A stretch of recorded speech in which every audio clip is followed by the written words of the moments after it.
হাতে খড়ি বলতে পারেন, কারণ যেখানে আমি জব করতাম সেখানে ভালো স্যালারিও পেতাম, ভালো ইনকামও করছিলাম। কিন্তু হঠাৎ করে একটা পারিবারিক প্রবলেমের কারণে, মানে আমার মায়ের অসুস্থতার কারণে আমাকে কলকাতা যেতে হয় মাকে নিয়ে। সেখানে গিয়ে আমাকে 7 দিন থাকতেও হয় মাকে নিয়ে। যখন আমি সেই মাসের স্যালারিটা অফিস থেকে নিয়েছিলাম, তখন আমাকে ওই 7 দিনের টাকা কেটে কিন্তু ব্যাক করেছিল। আমি যখন জিজ্ঞাসা করলাম যে স্যার এরকম কেন, আমি তো কাজ করেছি, তখন আমাকে বললো এটা যে আপনি 7 দিন কাজে আসেননি, তার জন্য নো ওয়ার্ক নো পে। যখনই কথাটা বলেছে আমি তখন ভাবছিলাম যে যদি ইনকেস এরকম কিছু হয়ে যায় যে আমি দেখা গেল যে কোনো কারণবশত আমি 1 মাস 1.5 মাস 2 মাস কাজ করতে পারলাম না, তাহলে তো আমার ইনকামটা আলটিমেট জিরো, তাই না? কারণ আমার এডুকেশন কোয়ালিফিকেশন খুব বেশি না, নর্মাল এইচএস পাস। এবার যে একটা ভালো কোনো যে কাজ খুঁজবো সেটাও কিন্তু পাবো না। সেই জায়গা থেকে আমি কিন্তু কন্টিনিউ দুশ্চিন্তায় ঘুরছিলাম যে কি এমন জিনিস করা যায়। কারণ প্রথম থেকেই মানে ছোট থেকেই স্বপ্ন ছিল যে বড় বড় জিনিস করবো, তাই না? বড় বড় জিনিস করতে হবে আমাকে, আমার স্বপ্ন পূরণ করতে হবে। তো সেই জায়গা থেকে আমি চুজ করেছিলাম সেলসের লাইন, কারণ আমি একটা জিনিস জানতাম যে সেলস এমন একটা জিনিস যে কাজটা যদি আমি করি মন দিয়ে, তবে কিন্তু আমি আমার স্বপ্নকে পূরণ করতে পারবো, এটা সেলস থেকে সম্ভব। তাই জন্য সেই সেগমেন্টে চুজ করেছিলাম। যখন দেখলাম কোনো সিকিউরিটি নেই এখানটাতে, তখন আমি খুঁজছিলাম, আর খুঁজতে খুঁজতে এরকম ভগবান স্বরূপ আমার কাছে চলে এসেছিল আমার দুজন গ্রেট আপলাইন, জোরদার হাততালি করার জন্য, যার হাত থেকে বিজনেসটা আমি পেয়েছিলাম। এবং আমাকে স্যাররা বলেছিল এটাই যে তুমি যে পরিশ্রমটা করছো তোমার সেলসের লাইনে, সেখান থেকে যদি তুমি 3 বছর এখানে করতে পারো, 3 বছরের মধ্যে তুমি তোমার যেরকম লাইফ চাইছো এই মুহূর্তে তুমি সেরকম লাইফ তো পাবে, তার থেকে আরো অনেক বেশি কিছু পেয়ে যাবে। তো আজকে আমি এই জায়গাতে আসার পরে বলছি একটা জিনিস, যে যদি আমরা 3টে জিনিস, কারণ আমি এখানে দেখেছিলাম যে মেইন যেটা দরকার আমার, শুধুমাত্র আমার বলে না, আজকে প্রতিটা মানুষেরই দরকার, সেটা হচ্ছে সিকিউরিটি। সেই সিকিউরিটি কিন্তু আজকে আইএমসি বিজনেসে আছে, আর আমি আইএমসি বিজনেসে এসেছিলাম সিকিউরিটি পাওয়ার জন্য। তো আপনাদের আশীর্বাদ ভালোবাসা দেখে সিকিউরিটি জায়গাটা কিন্তু অলরেডি হয়ে গেছে।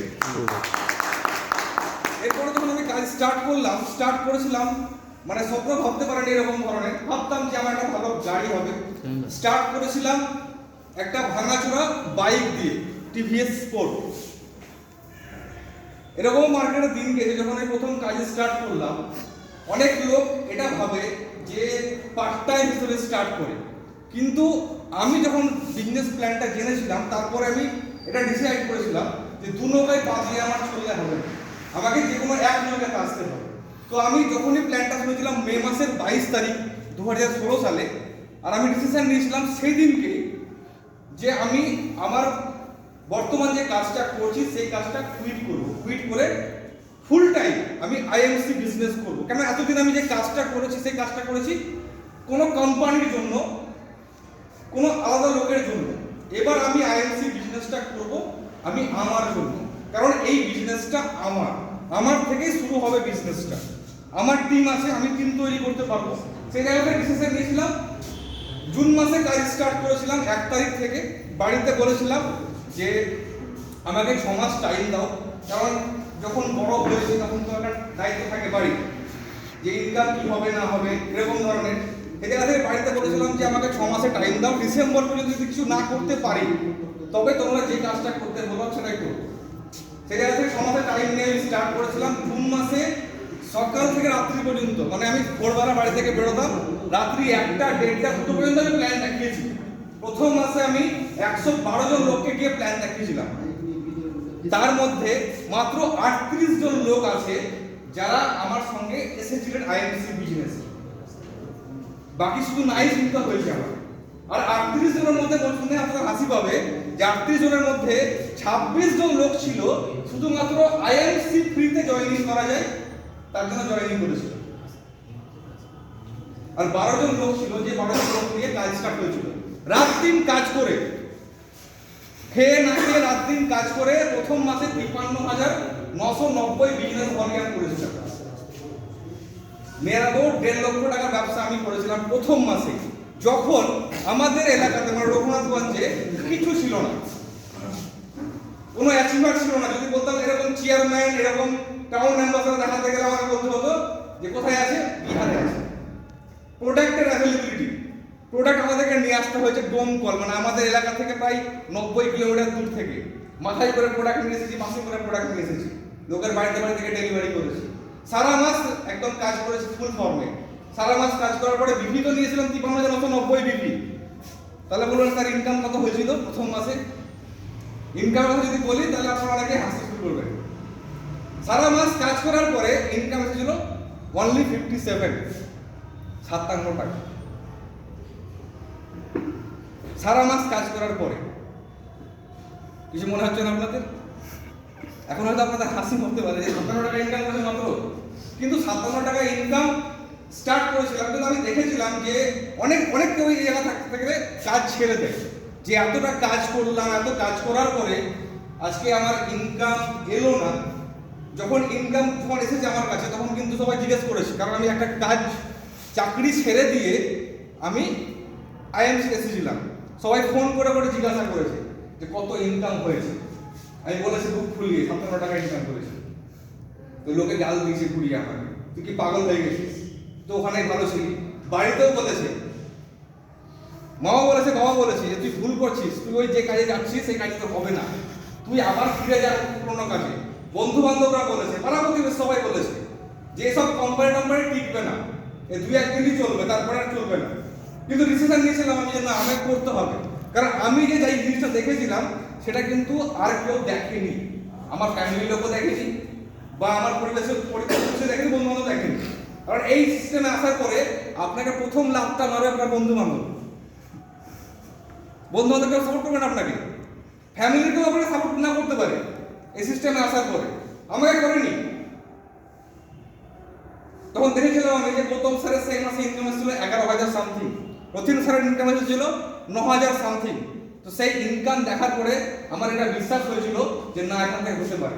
তো তারপরের মাসে জুলাই মাসে 5ই জুলাই সেই ডেটে আসে আমাদের great upline town president mister আমার বিজয় স্যার রঘুনাথগঞ্জে।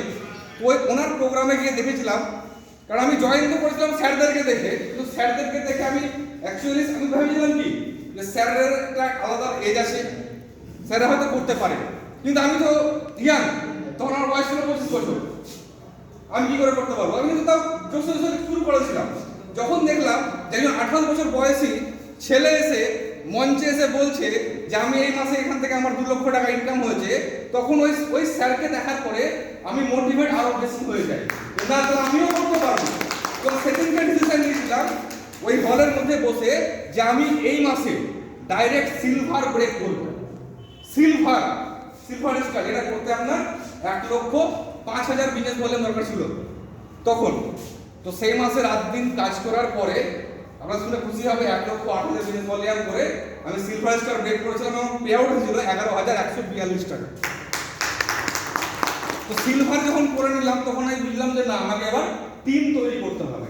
এবার আমি টিমের পিছনে শুরু করলাম। এবার সিলভার আমি কন্টিনিউ 5 মাস থাকার পরে 6 মাসের সময় আমি ব্রেক করলাম gold star. Gold star income পেয়েছিলাম 20,000 প্লাস। কারণ 20,000 যখন আমি ইনকাম পেয়েছি, তার মানে একটা এটা স্বপ্ন ছিল আমার চাকরি করার। চাকরি করতে গেলে 20,000 টাকা, মানে তখনকার সময়, মানে 2017 বলছি আমি, তখন কিন্তু 20,000 টাকা ইনকাম, আমার স্বপ্ন পূরণ হয়ে গেছে। ওটা 20,000 টাকা ইনকাম পেয়ে গেছি আমি। তো দেখলাম যে আমার যারা বন্ধু বান্ধব আছে সবাই কিন্তু সেই লেভেলেরই ইনকাম করছে 20,000 টাকা। আমি দেখলাম যে আমাকে যদি কিছু আলাদা করতে হয় তাহলে একটা কিছু জিনিস চেঞ্জ করতে হবে। গোল্ডে আসার পর আমি 20 মাস গোল্ডে ছিলাম, শুধু টিম তৈরি করেছি সেখানে।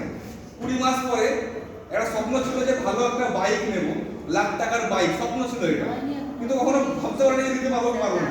শুনে খুশি হবে, অক্টোবর মাসে আমি ইয়ামাহা FZ 1,07,000 টাকা দিয়ে একটা বাইক নিয়েছিলাম, যেটা আইএমসি থেকে ইনকাম করে নিয়েছি। এবং সেই মাসে আমি আমার আরেকটা যে পিন আমাদের লেভেল রুবি স্টার, সে রুবি স্টার ব্রেক করেছিলাম। 40,000 প্লাস ইনকাম ছিল আমার। 40,000 ইনকামে আমি যখন চলে এলাম, তারপরে আমি দেখলাম যে আমার আশেপাশে যারা থাকে, বন্ধু বান্ধব থেকে শুরু করে সবাই, আমার ফ্যামিলিরও লোক, তারাও কিন্তু কেউ 40,000 টাকা ইনকাম এই মুহূর্তে করে না। কিছু মানুষ দেখলাম যে আমাকে হাই লেভেলে যেতে হবে, একটু হাই লেভেল না গেলে হচ্ছে না। তখন আমি ডিসিশন নিলাম যে না, আমার র্যাঙ্কটা একটু বাড়াতে হবে। স্যারের সাথে কনসাল্ট করলাম, স্যার বললো তোমাকে যদি র্যাঙ্ক ইনকাম বাড়াতে হয় তোমাকে র্যাঙ্কটাও বাড়াতে হবে। তো রুবি যখন হলাম, রুবি হওয়ার 3 মাস পরে আমি আমার ডায়মন্ড ব্রেক করলাম, পে আউট এসেছিল 87,000 সামথিং। ডায়মন্ড হয়ে গেল। ডায়মন্ড হওয়ার পরে যেটা সবারই স্বপ্ন থাকে, আমারও স্বপ্ন ছিল, আইএমসি যারাই প্ল্যান শুনেছেন তারা সবাই জানেন যে আইএমসি চেয়ারম্যান স্টার বলে না। তো সেই চেয়ারম্যান স্টার মানে যেটা স্যার অলরেডি বলছিলেন চেয়ারম্যান, এই চেয়ারম্যানের স্বপ্ন সবারই ছিল, আমারও ছিল।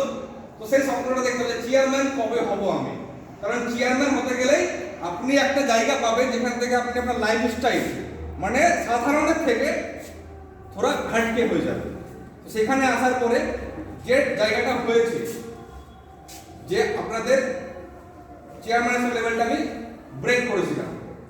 চেয়ারম্যান যখন আমি ব্রেক করলাম, ব্রেক করার পরে আমি কমিটমেন্ট করেছিলাম তখন, কারণ আমি স্যারকে কমিটমেন্ট করেছিলাম যে স্যার আমি এই ডেটে, কারণ আমার এটা অভ্যাস আছে যে আমি যে কোনো কমিটমেন্ট যদি করে নিই, কারণ আমি পুরো কাজটাই করে থাকি এটা প্যাশন, ডেডিকেশন, কমিটমেন্টের উপরে।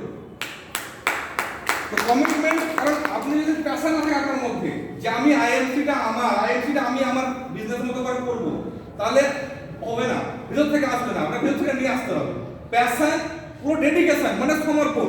স্যার বলেছিল 3 বছর সুদীপ তুমি কোনো অনুষ্ঠান বাড়ি যাবে না, কোনো আত্মীয় বাড়ি যাবে না, 3 বছর তুমি ফুল ফর্মে তুমি আইএমসি কে দিয়ে দাও। আমার বাড়িতে কোনো অনুষ্ঠান যদি হয়েছে বা আমার আত্মীয় কোনো অনুষ্ঠান হয়েছে কিনা, বাড়ির লোক সবাই গিয়েছে, কিন্তু আমি কিন্তু যাইনি। আমি পুরোপুরি কিন্তু আইএমসি, এখনো আমি আইএমসির মধ্যে আছি, ফুললি ডেডিকেশন।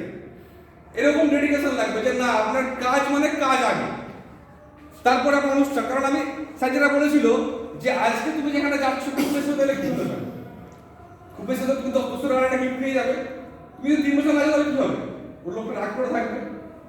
3 বছর পর তখন তুমি যাবে ওর বাড়িতে, ওকে যদি একটা 2,000 টাকা গিফট দিয়ে দেওয়া হয়, রাগ করবে আর? সেই জায়গাটা কিন্তু মাথাতে ঢুকেছিল আমার যে না এটা কি বলেছে স্যার।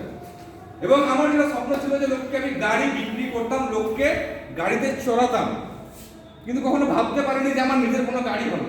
শুনে আপনাদের খুশি হবে যে আমি কমিটমেন্ট করেছিলাম যে আমার একটা গাড়ি আমি নেব ডিসেম্বর মাসের মধ্যে, ডিসেম্বর 2019-এ, জানুয়ারি 31 জানুয়ারি 2020-তে আমি একটা হন্ডা i20 কিনেছি। এবং এটা শুনে খুশি হবে যে আজকে যে প্রোগ্রামটা এসেছি আমি সেই গাড়িতে করেই কিন্তু এসেছি আমি রঘুনাথগঞ্জ থেকে রায়গঞ্জ পর্যন্ত। তো আজকে আইএমসি বিজনেস আসার পরে আমার স্বপ্নগুলো আস্তে আস্তে সব পূরণ হচ্ছে। এখানে আমার সাকসেস না, এটা শুরু হয়েছে, এরপরে তো পুরো রাস্তা বাকি আছে।